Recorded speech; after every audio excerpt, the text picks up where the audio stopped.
जय हिंद दोस्तों, future classes YouTube channel पर आप सभी का स्वागत है। आज जो हम डिस्कशन करेंगे वो ऑफिसर एकेडमी टीम के द्वारा लिखित पुस्तक NCERT 360 डिग्री क्लास 6 to 12 भूगोल। तो इसी बुक से जो है कि क्लास 10th के भूगोल से आज जो है कि अध्याय 7 का डिस्कशन करेंगे, जिसका नाम है राष्ट्रीय अर्थव्यवस्था की जीवन रेखाएं। और जो भी साथी GK GS करंट अफेयर्स का टेस्ट देना चाहते हैं वो सभी साथी टेलीग्राम ग्रुप से जुड़ जाइए। तो चलिए आज की कक्षा को प्रारंभ करते हैं। तो पहला क्वेश्चन दिया हुआ है कि विश्व का दूसरा सबसे बड़ा सड़क जाल किस देश में है। तो किस देश में है? भारत देश में। किस देश में? भारत देश में। ठीक है, किस देश में है? तो भारत देश में है। डिस्कशन में दिया हुआ है कि भारत विश्व का दूसरा सर्वाधिक सड़क जाल वाला देश है। यह सड़क जाल लगभग 62.16 लाख किलोमीटर है 2020-21 के मतलब जो है कि आंकड़े के अनुसार। भारत में सड़क परिवहन रेल परिवहन से पहले प्रारंभ हुआ। निर्माण तथा व्यवस्था में सड़क परिवहन रेल परिवहन की अपेक्षा अधिक सुविधाजनक है। ठीक है। अब नेक्स्ट क्वेश्चन है 2। इसमें कह रहा है कि भारत में सड़कों की सक्षमता के आधार पर इन्हें निम्न में से कितने वर्गों में वर्गीकृत किया गया है। तो कितने वर्गों में किया गया है? 6 वर्गों में। कितना? 6 वर्गों में। ठीक है। अब इसका डिस्कशन दिया हुआ है कि भारत में सड़कों की सक्षमता के आधार पर उन्हें 6 वर्गों में क्या किया है? वर्गीकृत किया गया। कितने वर्गों में? 6 वर्गों में वर्गीकृत किया गया है। अब नेक्स्ट क्वेश्चन है 3। इसमें कह रहा है कि भारत की स्वर्णिम चतुर्भुज परियोजना यानी किस किस जो है कि किस किस राज्य को जो है कि जोड़ता है। ठीक है।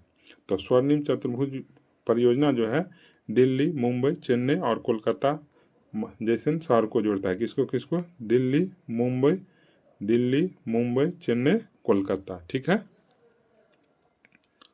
अब डिस्कशन में दिया हुआ है कि स्वर्णिम चतुर्भुज महाराजमार्ग भारत सरकार ने दिल्ली, कोलकाता, चेन्नई, मुंबई व दिल्ली को जोड़ने वाली 6 लेन वाली महाराजमार्गों की सड़क परियोजना प्रारंभ की है। ठीक है। अब नेक्स्ट क्वेश्चन है 4। इसमें कह रहा है कि स्वर्णिम चतुर्भुज महाराजमार्ग परियोजना के संदर्भ में निम्नलिखित कथनों पर विचार कीजिए। अब विचार क्या करना है कि कौन सा कथन जो है कि सत्य है। ठीक है। तो पहला कथन में दिया हुआ है कि इस परियोजना के तहत 2 गलियारे प्रस्तावित है। प्रथम उत्तर दक्षिण गलियारा जो श्रीनगर को केरल से जोड़ता है, तो ये गलत है। द्वितीय जो पूर्व पश्चिम गलियारा जो गुवाहाटी तथा पोरबंदर को जोड़ता है, तो ये भी गलत है। तीसरा में दिया हुआ है कि इस महाराजमार्ग का प्रमुख उद्देश्य भारत के मेगा सिटी के मध्य की दूरी व परिवहन समय को न्यूनतम करना है, तो ये कथन जो है कि सही है। भारत के राष्ट्रीय राजमार्ग प्राधिकरण NHAI के अधिकार क्षेत्र में है, तो ये कथन सही है। तो हमारा आंसर क्या हो जाएगा? 3 और 4 क्या है? सही है। 3 और 4 सही है।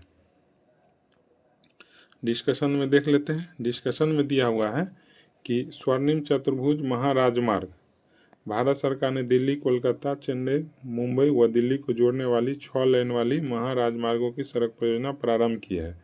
इस परियोजना के तहत 2 गलियारे प्रस्तावित हैं। प्रथम उत्तर दक्षिण गलियारा जो श्रीनगर को कन्याकुमारी से जोड़ता है। पहला जो है गलियारा कौन है? तो उत्तर दक्षिण गलियारा जो श्रीनगर को कन्याकुमारी से जोड़ता है। द्वितीय जो पूर्व पश्चिम गलियारा जो सिलचर यानी असम तथा पोरबंदर गुजरात को जोड़ता है। दूसरा कौन है? तो पूर्वी पश्चिम गलियारा जो सिलचर असम तथा पोरबंदर गुजरात को जोड़ता है।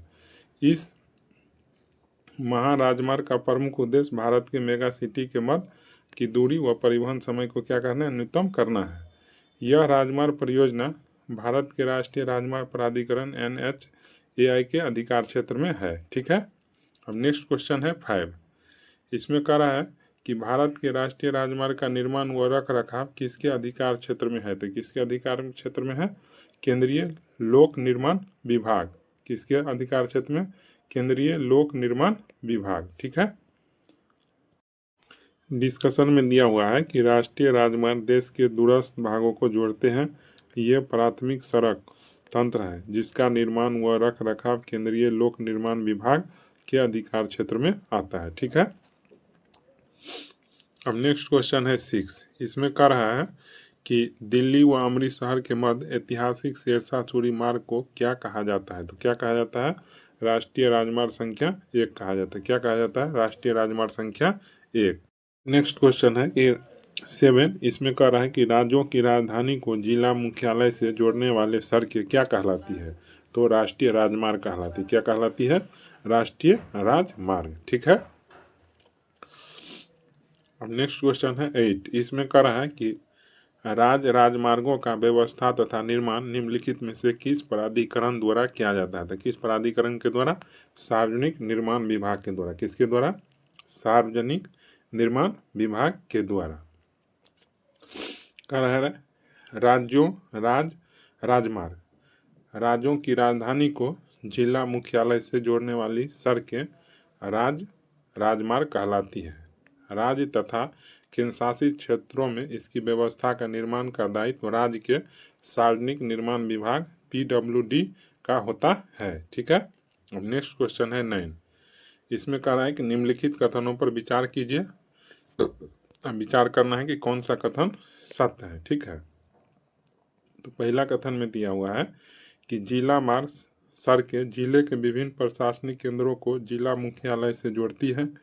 इन सड़कों की व्यवस्था का उत्तरदायित्व जिला परिषद का है। तो पहला कथन सही है। दूसरा कथन में दिया हुआ है कि अन्य सड़कों के अंतर्गत वे सड़कें आती हैं जो ग्रामीण क्षेत्रों तथा गांवों को शहरों से जोड़ती है। प्रधानमंत्री ग्रामीण सड़क परियोजना के तहत इन सड़कों के विकास को विशेष प्रोत्साहन मिला है। तो ये भी कथन सही है। तो हमारा आंसर क्या हो जाएगा? उपर्युक्त में से दोनों। चलिए अब डिस्कशन देख लेते हैं। डिस्कशन में दिया हुआ है जिला मार्ग के बारे में कि ये सड़कें जिले के विभिन्न प्रशासनिक केंद्रों को जिला मुख्यालय से जोड़ती है। इन सड़कों की व्यवस्था का उत्तरदायित्व जिला परिषद का है। ठीक है। अन्य सड़कें इस वर्ग के अंतर्गत वे सड़कें आती हैं जो ग्रामीण क्षेत्रों तथा गांवों को शहरों से जोड़ती है। प्रधानमंत्री ग्रामीण सड़क परियोजना के तहत इन सड़कों के विकास को विशेष जो है कि प्रोत्साहन मिला है। नेक्स्ट क्वेश्चन है 10। इसमें कह रहा है कि सीमांत सड़कें का निर्माण व उनकी देखरेख किस संगठन द्वारा किया जाता है? तो किस संगठन के द्वारा?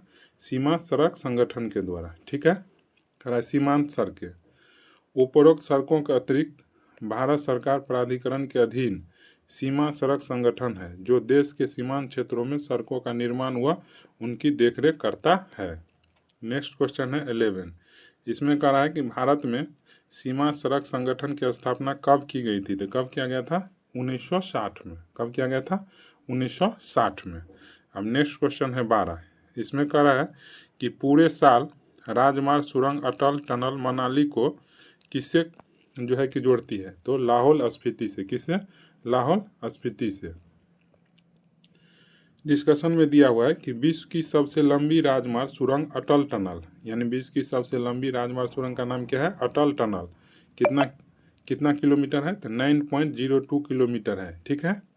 सीमा सड़क संगठन द्वारा जो है कि बनाई गई यह सुरंग पूरे साल मनाली को लाहौल स्पीति घाटी से जोड़ती है।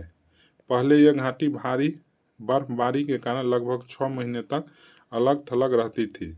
यह सुरंग हिमालय की पीरपंजाल पर्वतमाला में औसत समुद्र तल से कितना 3000 मीटर की ऊंचाई पर अति आधुनिक सुविधाओं के साथ बनाई गई है। अब नेक्स्ट क्वेश्चन है 13। इसमें कह रहा है कि निम्नलिखित में से कौन सी समुद्र तल से 3000 मीटर की ऊंचाई पर बनी दुनिया की सबसे लंबी राजमार्ग सुरंग है? तो कौन है? अटल सुरंग। अटल सुरंग। ठीक है। अब नेक्स्ट क्वेश्चन है 14। इसमें कह रहा है कि भारत की पहली रेलगाड़ी 1853 में मुंबई और थाने के मध्य चलाई गई जो कितना किलोमीटर दूरी तय की थी? तो 34 किलोमीटर। कितना? 34 किलोमीटर।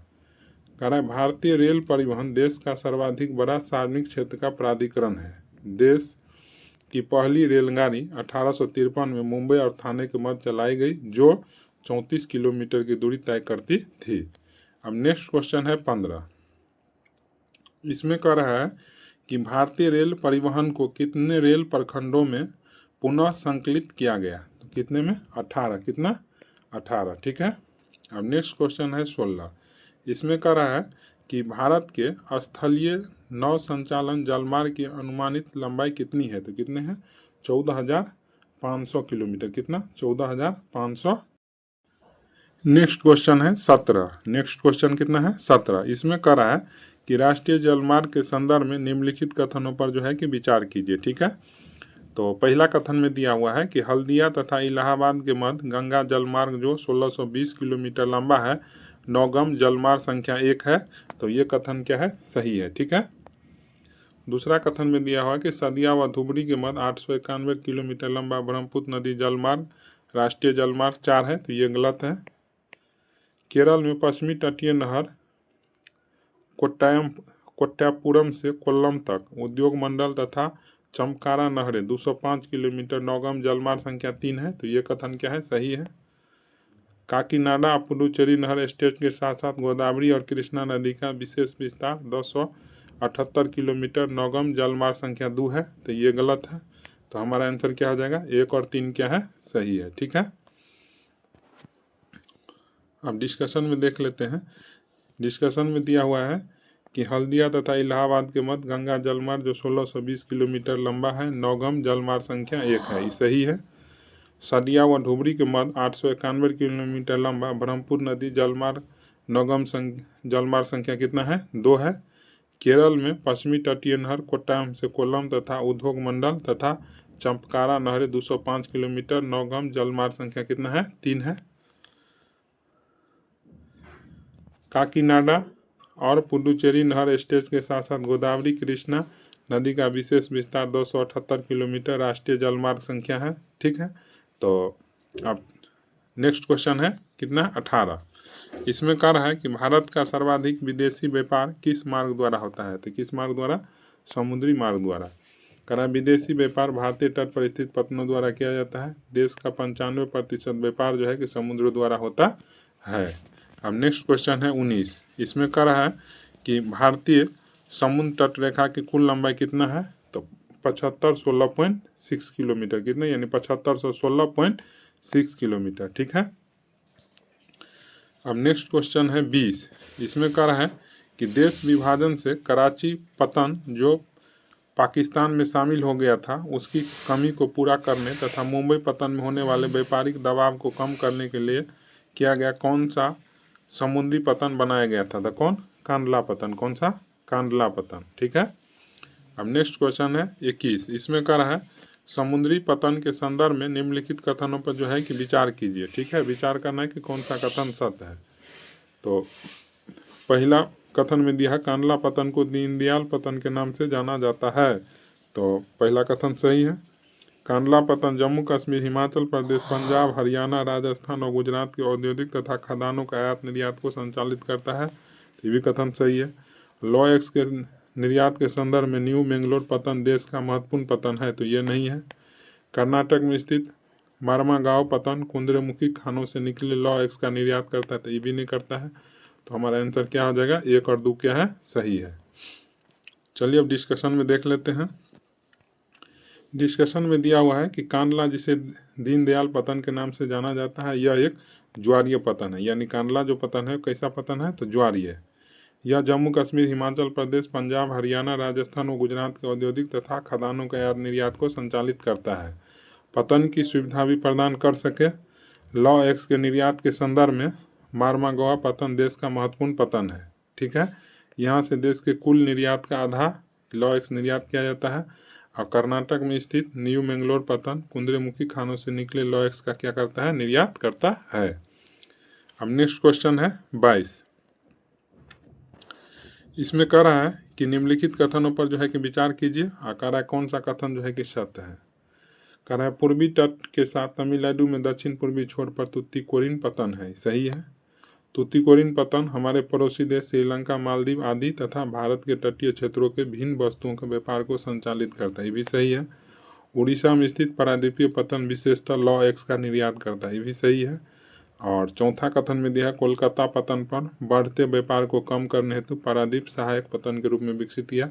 तो ऐसा नहीं है। तो हमारा आंसर क्या हो जाएगा? 1, 2, 3 सही है। यानी आंसर हमारा बी। ठीक है, डिस्कशन में दिया हुआ है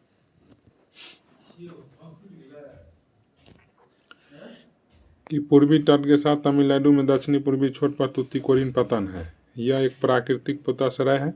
इसकी पृष्ठभूमि भी अत्यंत समृद्ध है, अतः यह पतन हमारे पड़ोसी देश जैसे कि श्रीलंका, मालदीव आदि तथा भारत के तटीय क्षेत्रों के भिन्न वस्तुओं के व्यापार को संचालित करता है।